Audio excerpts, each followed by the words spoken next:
Affûter les couteaux, en créer C'est joli. et en vendre aussi. C'est le quotidien de Laurent Chapoteau. Et parmi les lames les plus plébiscitées par ses clients, les Laïol.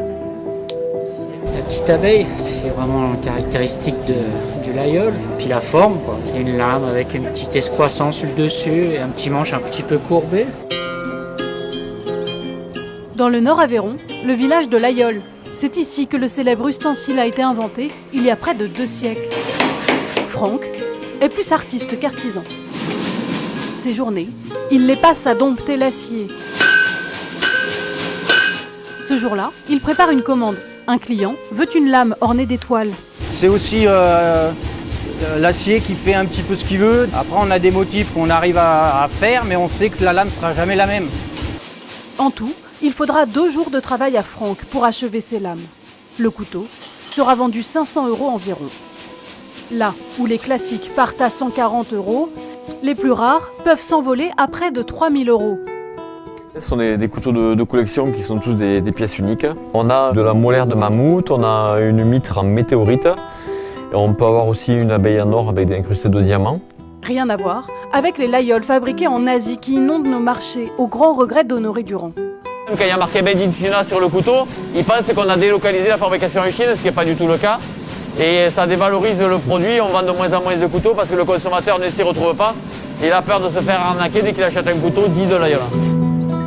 C'est pour cela qu'avec 6 autres couteliers de Laïol, Honoré a décidé de déposer un dossier afin d'obtenir une indication géographique, aussi appelée IG.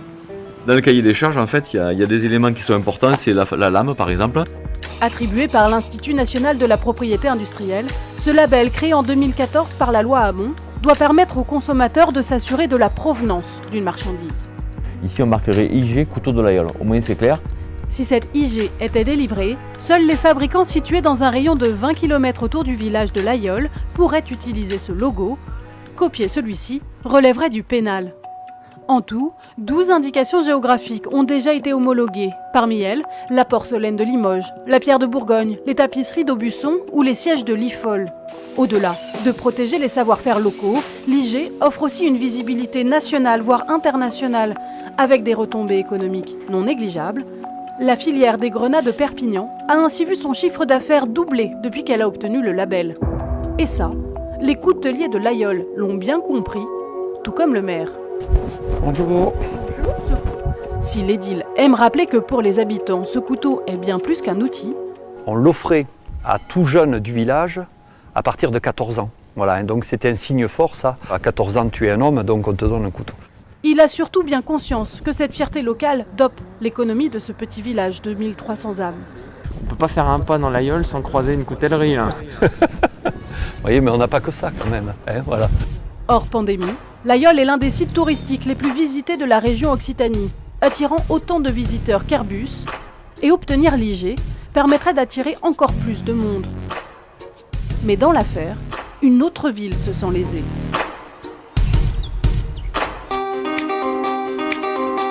Thiers, à 200 km plus au nord, dans le Puy-de-Dôme. Surnommée la capitale française de la coutellerie, 80% des couteaux tricolores sont fabriqués ici. Je trouve que l'ivoire de mammouth qui a été sélectionné est très sympa là. Pas mal. Ouais. Allez, cet après-midi il peut partir celui-là. Super. Allez, j'envoie les... Bien joué. Thiers compte 80 entreprises de coutellerie. Cet atelier, créé en 1929, est aujourd'hui dirigé par Yann de la Bourla, qui défend comme tous les autres ses petits secrets de fabrication. Là, on est dans notre stock de matières premières. Par exemple, là, vous avez une très belle loupe de peuplier, une matière qui est teintée.